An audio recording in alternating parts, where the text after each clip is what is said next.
Well, thanks for being here, and I'm excited to be here because ever since I walked into the studio here several months ago, you could just feel the energy in this place, and it's really an amazing studio. So it's almost like really being an honor to actually be talking, within the energy field here. So the talk that I want to do really was about chiropractic and yoga, and how both are a gateway to physical, mental, emotional, and spiritual well-being. So I wanted to know from you, anybody here, what they would think would be a commonality between chiropractic and yoga. Basically, just you stretch people through medical reasons, and yoga we just stretch through because more or less sports reasons, right? That could be one reason why somebody might want to come to a chiropractor.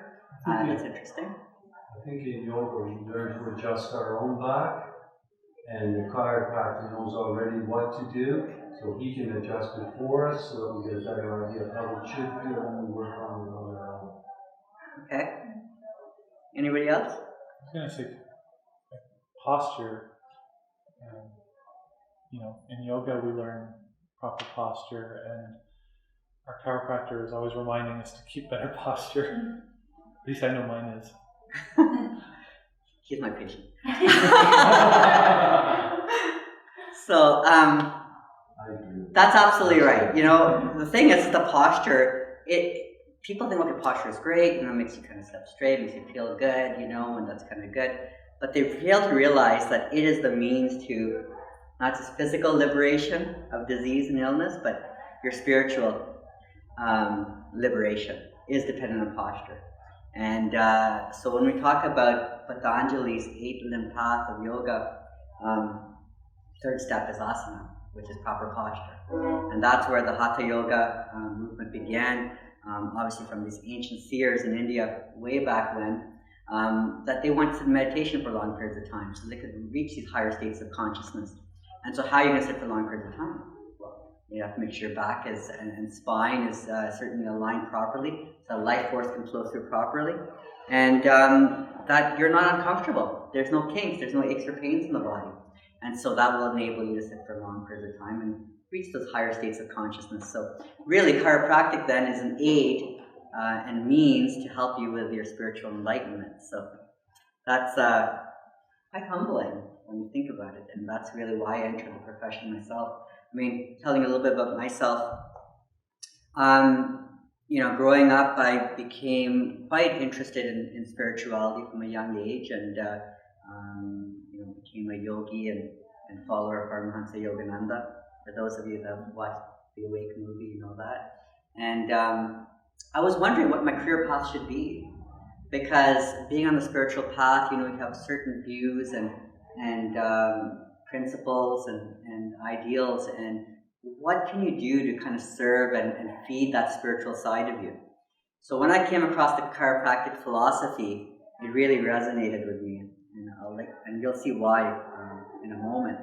But I said, yeah, absolutely. This really is the way I want to go. It's a means of natural health where we literally are working with the innate intelligence, the spirit within, and allowing it to express ourselves through the body. And that's yoga philosophy. And so I was like, this really resonates. And so then I became a chiropractor, and away we went. But it's all, what I always find interesting in practice is when patients come in, there's always these questions and I guess notions that a chiropractor's here because I have pain, or I pain my neck or my back, or do something for medical reasons, and they don't know the chiropractic principle. So I really want to share that with you because I'm sure you all are of common ideology and would really resonate with the principle of chiropractic. Actually, I'm going to read that to you right now. First, I'm going to read you the philosophy of yoga.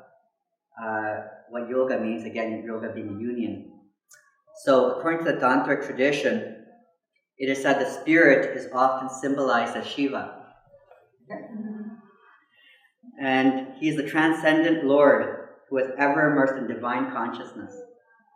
Matter and energy is called Shakti. The Supreme Goddess, whose divine energy and body is this entire universe. It's said that they love each other with unspeakable intensity. Their supreme love and union is expressed and experienced in the Anandamaya Kosh, which is the fifth sheath of our being, our soul. And this is where spirit and matter passionately embrace. What a beautiful illustration that Shiva, which is spirit, and Shakti, which is matter or soul, are in this passionate embrace. And that's us and Divine Mother. We're passionately in embrace all the time. So when you move to philosophy of chiropractic, and if I was to read that to you, as said and stated by our founder, D.D. Palmer, and for those of you who don't know, chiropractic was actually discovered by somebody who's a native of Ontario. Somebody from Port Perry, Ontario, so just an hour north of here, statues there when you go into the town. And he was a magnetic healer at the time. And he discovered one day working down, doing his healings through the US, that there was a janitor there. He was deaf, and he was working on him, and he found one of his vertebrae were slightly misaligned. And that's when the first adjustment was done, where he moved that vertebra, and all of a sudden this person's hearing came back. And they're like, ooh, there's something to this. Something was stopping him. There was some sort of interference in this person's nervous system, and it was removed. So he continued his studies and understanding, and he came up with this principle. He said that life is but the expression of spirit through matter. Sound familiar? To make life manifest requires the union of spirit and body. Again, that's the yoga philosophy. The union of spirit and body, the union of Shiva and Shakti. So it's the same principle from where it started. We need to make sure that that life force running through the body can express itself. And how can that happen? It can get blocked and interfered with. The yogis found this. So in Ayurveda, really excited to hear Joey's talk in Ayurveda, that the life force, if it's not running through the body properly, it's going to lead to disease. I mean, traditional Chinese medicine asserts that and understands that when the chi is blocked, and acupuncture is there to remove that, and so forth. And the yogis found that as well. If the prana, or the life force, isn't flowing through the body properly and it's being blocked somewhere, you're going to get disease. Right? And where does prana flow? It flows to the nervous system.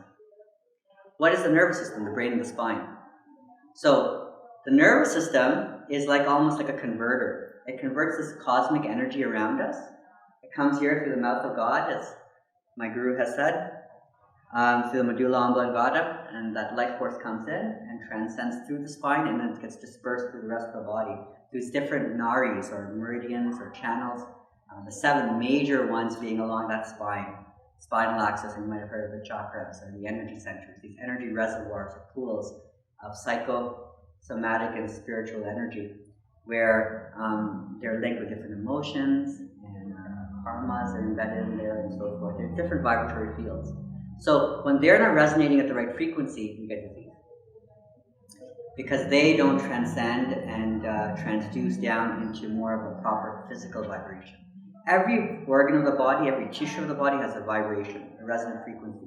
When that resonant frequency comes down, you get disease. So through meditation, through yoga, through other means, anytime we can do something to improve the vibrational field of the body, we're going to get positive health. Come more to the natural resonant frequency of the body. And the most natural resonant frequency of the body is actually the earth frequency, which is around 350 hertz. So that's why if you're in nature, if you're sitting there on a quiet day, you're going to feel the most relaxed, and you're going to feel the most healthy, and you're imbibing a lot of that natural frequency. So, coming back to health overall, if we talk about the gateway of physical, mental, emotional, and spiritual well-being and health, the other thing that's really interesting when people come to me is that what they think of as health. A lot of people come to me, they'll bring a friend or a spouse or something and say, my spouse has this problem, he has a neck pain or back pain. You could treat him, but I'm healthy, so I'm good to go. I'm glad I never had to come to a chiropractor. And I just find this always amusing. I giggle within, because I'm like, well, what is the definition of health? And that's where like the bit of a misnomer comes. If you actually look in the dictionary, Dorland's dictionary, for example, medical dictionary, and open it up and look up health, it actually says it's a state of optimal physical, mental, social, emotional, and spiritual well-being, and not just the absence of infirmity or disease. So, in other words, not having a symptom doesn't mean that you're healthy. It just means that you're in a different state of health. You may not be optimally healthy. Why? Because from the moment that we're born until the day we die, we have something working on us that wears us away, and that creates aging. And that's called stress. So most of the diseases develop are wear and tear issues.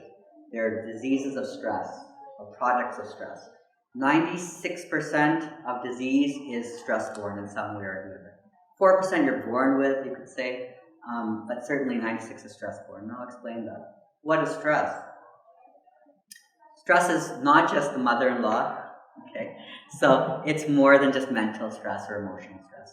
It's really physical stress, okay? So, I mean, by the age of 13, we have about 1,000 traumas on average.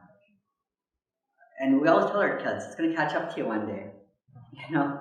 And so there's physical traumas to the body. Then there's chemical stresses. Every time you eat something or drink something, there's stress in the body. In North America, we have literally 80,000 foreign chemicals in our food, water, and air. It's crazy. And all the hormones in our foods, and you know, the pesticides and all of this. And fluoride. So 70% of our food staples are processed. So there's a lot of stress in the body from this type of thing. And then we look at things like electromagnetic stress. So can you imagine how many frequencies are running through us? It's pretty scary when you think of it sometimes, and the satellites and the internet and phones and all these microwaves. It's crazy. Imagine what that's doing to you, not just at the physical body level, at the tissue level, but at the spiritual level. Because like I said, everything is a resonant frequency. So one wavelength interacting with another wavelength is going to bring you down. So you're constantly having to protect your field of energy. And so all these modalities, chiropractic, yoga, meditation, all are going to help bring your energy up, protect you. And then of course the emotional stress, as I mentioned. This is the most, it's a paradox. It's the hardest to control, yet the easiest to control. Because emotional stress really doesn't exist. It's really your perception of the environment around you that's going to determine what it means or how it translates into your body. So in other words, it's more important what happens within you than what happens without you. So how two people see a situation will be totally different. One will see it in a way of gratitude, one will see it as the worst day of their life. And that's going to create different amount of hormones in the body and different amount of cascade of reactions at the cell level, and then different results. We know now that our biography creates our biology. What does that mean? Well, how you live your life, your thoughts, your relationships, etc., is going to determine your biology. How? We thought the genetic material was a precursor and determinant in terms of how our body looks, the diseases we get, and so forth. But it's not true. We're not the prisoner of our genetics. We know now through epigenetics, and that study and that science, that each gene has an on and off switch. And it turns on and off depending on its environment. What's that environment? The cell environment. Is it a lot of stress laden? Is it a lot of stress hormone in the cell? Or is it more of a normal, balanced state of environment in the cell level? And that's going to determine how that gene is expressed. So every time you have a violent behavior, for example, and you're increasing all the stress hormone into the body, into your bloodstream, and that goes into the cells, what's going to happen? The genes are going to start expressing differently, and you're heading towards disease. Every time you have a moment of love or peace or tranquility, literally you tone those hormones down, you change how those genes are being expressed, and literally start to determine a different type of biology in your body. So I find it humbling as a healer, as a practitioner, that anything that we can do to bring stress down in the body, immediately every time I adjust a patient and we're reducing stress in their body, we're literally changing their genetic makeup. And we're literally changing their destiny. And then as a yogi perspective, every time we adjust, like I said, we improve spinal, control, we improve muscle balance, we improve brainwave activity, we reduce brainwave activity to more of a calmer state. Things start healing, things start recalibrating, we change how hormones are released in the body. And as stress comes down and you can go into deeper states of consciousness, like I said, you have a means of reaching enlightenment. So it's just it's all really juicy when you think about it. And so in terms of like talking about chiropractic, again, the other thing that's interesting is, like I said, when people come and they say, I don't need a chiropractic, I say, everyone needs a chiropractor if you have a spine. So just like the teeth, anybody that has teeth, from the moment that you get teeth, you're supposed to go to a dentist, keep it clean, don't let cavities come. Same thing here. Once you have a spine, which is when the day you're born, make sure it's healthy so that you don't get any problems. What kind of problems? So let's just talk about that real quick. At the spine level, every time there's physical stress in the body, you're going to get these areas of irritation in the spine or misalignment amongst those little vertebrae. Those are called subluxation. And they are literally stressors to the nervous system. They create a lot of abnormal information into the brain. So if there's a little vertebra out here connected with a bunch of nerve endings, it's going to send abnormal nerve activity into this part of the head, which is called the hypothalamus. Hypothalamus is the center where the endocrine system begins.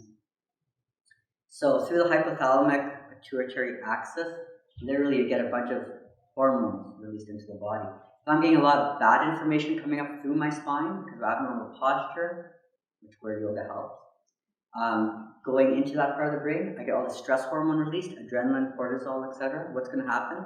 Literally, parts of my brain are going to start shutting down because of that stress response. I won't be able to learn as well. I won't be cognitive as highly efficiently. My immune system will turn down.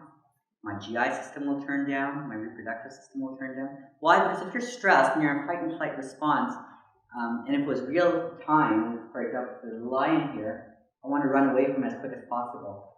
I don't really care at that point if I'm digesting my meal from 2 hours ago. I just want to run. So all my blood's going to go to my muscles, and that's going to create a certain action where I can just run away. So my body's going to shunt the energy to the stomach and go elsewhere. Same thing with reproductive. I don't really care if I can procreate right now. I want to be able to just run away. And same thing with the immune system. So, and various other systems. So stress definitely depresses health. It decreases our ability to function at various levels. And insulin resistance happens. So literally, diabetes is a big common thing right now. Why? Because our culture is more stress related now. People have more stress as a common cultural thing. People come to me always on their form. They write down, I'm stressed. And I always ask about that. And I say, how stressed are you? They go, it's just normal stress. What does normal stress mean, right? Normal is not the same as common. Yeah, it's common to be stressed, but it shouldn't be normal, right? And so we need to find ways of decreasing one's stress, analyzing it. What are your physical, chemical, emotional, spiritual stresses, and try and reduce those. Okay, so it's really important we look at people holistically and try to work with them in that way. So when people come and say, I'm healthy, but now they understand, okay, you know what, it's a matter of stress control. As chiropractors, you're a stress doctor, and you are actually helping me with my hormone balance in my body. In other words, helping my overall health and well-being. I get it. Yeah, you know what, of course, I need chiropractic too. So I really love that when that happens. And when you have these stressors in the spine, as I mentioned, and you're having all this happen, what we do as chiropractors treatment-wise is what we call the adjustment, where we adjust that misaligned vertebra, release that stress irritant in the spine, which then does the opposite. It's going to reduce the stress hormone release in the body, deactivate that area there that's being overactivated in the back of the head, the hypothalamus, and things start coming into balance. And as things start coming into balance, then our overall health comes back, as well as people's healing comes up. So it's about healing better, not feeling better right away. If we can put you in a place where you're healing better by decreasing stress in the body, things go away on their own. Neck pain, back pain, diabetes gets more manageable, and cancers and everything. I don't promote that, we treat cancer, we treat diabetes, or we treat, cardiovascular disease. I just say, look, if your nervous system's working better, and you're in less of a stress response, your overall health is going to be better. Everything plugs into that spine. So if I'm reducing stress from there, everything's going to improve. So people are doing yoga, you're improving spine function. You're also going to be decreasing the amount of stress into that spine, reducing the amount of physical stress on that spine, and you're going to be able to then reduce the amount of hormones released in the brain and help recalibrate things. The thing with chiropractic is you can get about a considerable amount more of activation of the brain when you actually do something passively, like doing an adjustment or a correction on somebody through an adjustment, rather than something just that you're actively doing through a yoga maneuver. So it's just a more of a quicker, immediate effect in calibrating the brain when you make a chiropractic adjustment. But both are important. Once we adjust you, then to help maintain that spine, you need to do yoga. And then if you're being adjusted, your yoga moves will be better. You'll be able to go deeper into your poses and so forth. You'll be able to sit in meditation longer. You'll be able to continue. What's the importance of sitting in meditation longer? We've talked about the physical health and the emotional health that can be improved. Let's talk about that spiritual side, because again, that's what yoga is founded on. So when we talk about yoga, the 8-limb path of Patanjali, and Patanjali was a sage, 400 CE, and according to Yoga Sutras he wrote, there was an 8-fold path to enlightenment, really, of daily practice. That you start with, as all religions do, their do's and don'ts, their yama and niyama, okay? How to live. And if you're living a good quality life with good values and morals, you'll be more calmer anyway. You won't be as stressed, so that's a good thing. And then the third step is literally asana, as I mentioned, the proper posture, and that's literally the most direct overlap between chiropractic and yoga. And then the fourth part is pranayama, the life force control, which you'll be able to control better if the spine is lined up properly. So again, there's that overlap. And then you're looking at pratyahara, which is more of an interiorization of the senses. As you can now sit longer, your mind quiets, and you're going more deeper within, kind of tuning out the external environment. And then you have your dharana, which is now you can start concentrating on an object or a thought in your mind. And when that translates to more of a divine thought, that becomes dhyana, which is meditation, not just concentration or contemplation. And then after that, once you go into deeper states of dhyana, then of course you're going to reach the higher state of samadhi, which is the bliss, or the union of Shiva and Shakti, soul and spirit, and literally spirit running through matter, the chiropractic principle. So it's just a beautiful process that he laid out, and that should be part of our daily practice. And again, Hatha Yoga, a third step, is just so important as a gateway to these higher realms of achieving that. So I'll just close by talking about what I do in my office, specifically how we address things as stress doctors, or determining how much stress is in the body, how we talk to you and coach you towards wellness by trying to reduce the amount of stress in your life. One of the things we're happy about is that we invested in technology. It's called the Core Score technology. We can actually measure how much stress is in the body. We check 3 things. We check your surface electromyogram reading, which is how much muscle tone you have on either side of your spine. Is it equal? Is electricity coming out of the spine into the muscles enough? We also check temperature along your spine. It's a great indicator of blood circulation to the organs. We also check pulse wave profiling, or heart rate variability. This is going to determine literally how adaptable you are to stress at any given time. If you're not adaptable, that means you're under a high stress state. You don't have much threshold to move. And so we want to see how adaptable you are. And so using these 3 measures, the average score of those tests creates what we call the Core Score, or your ability to actually, your brain and body, how well they're communicating with each other. Again, what's your nervous system efficiency right now? How well is your brain and spine working in coordination? And then we determine a plan of action where we can try to reduce that. And over time, every 12 sessions, we check you, do our physical corrections, using the spine as a lever into the nervous system to reduce stress, but then talk to you about those emotional, chemical, spiritual stresses as we go along to make sure that your score is improving, overall you're getting to a healthier state of well-being. If that's how you want to use chiropractic. If you want to use chiropractic still as just a way of sports or medical reasons, just to decrease pain in certain areas, we can do that as well. And that's the first thing that happens, because pain is the first thing to go away. Pain is, like I said, it's not a good indicator of health. Through the wear and tear, it takes 90% dysfunction of body part before you feel pain. You won't feel it before that. It's like a gas gauge going almost to the empty, then the light comes on. So it just lets you know, okay, we need to do something here. But it doesn't mean that you have a full tank. So we're going to show you how we can get you filled up to a higher full tank of health. The other test we have, because we're brain doctors, is something called a brain span, which we can actually measure two things, really. One is your cognitive function of your brain, how well your memory is, your attention, your cognition. This really interesting test that's made by a neurologist. 15-minute test you would do through an application. And then there's a blood test component of that as well, where you check your trans fats, saturated fats, your omegas, fatty acid levels, and your EPA levels. Okay, so through this integrated test, there's going to be a certain score that's going to be released. It's going to tell me how healthy your brain health is, in terms of brain tissue and so forth.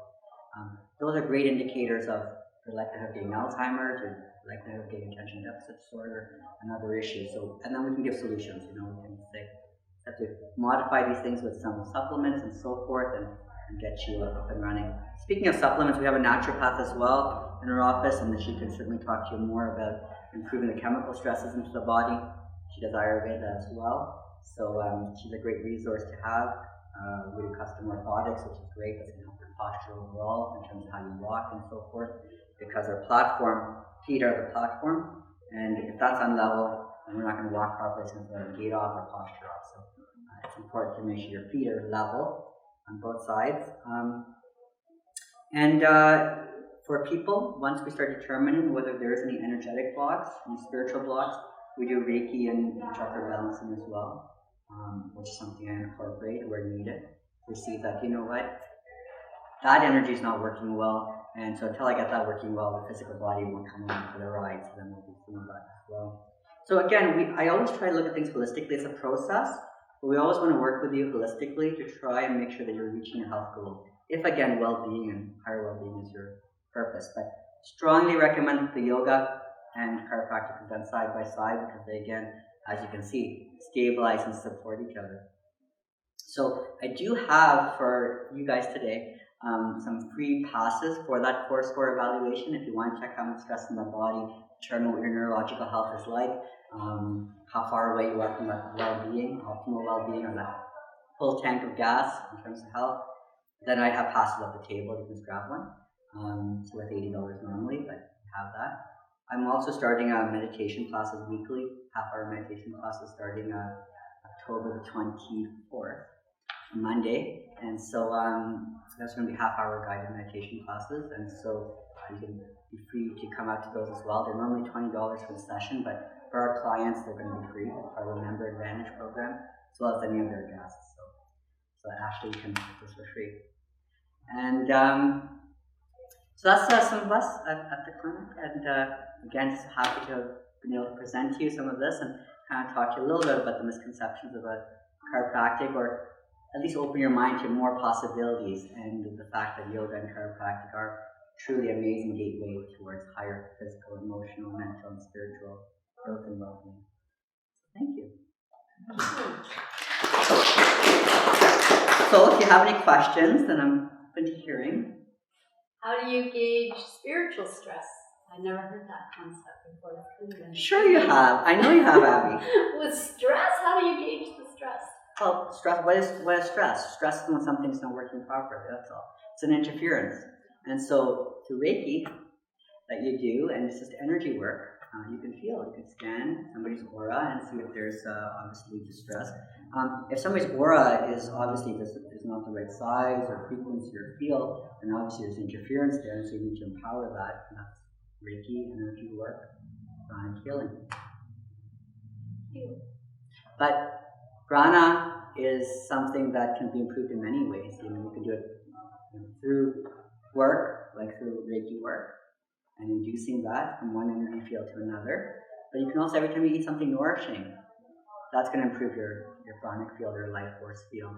Every time you have a positive thought, that emotion is going to be linked with your aura field. I mean, when you feel love here in your heart center, they've seen electromagnetically, through an electromagnetic measure, your field can go out 15 feet.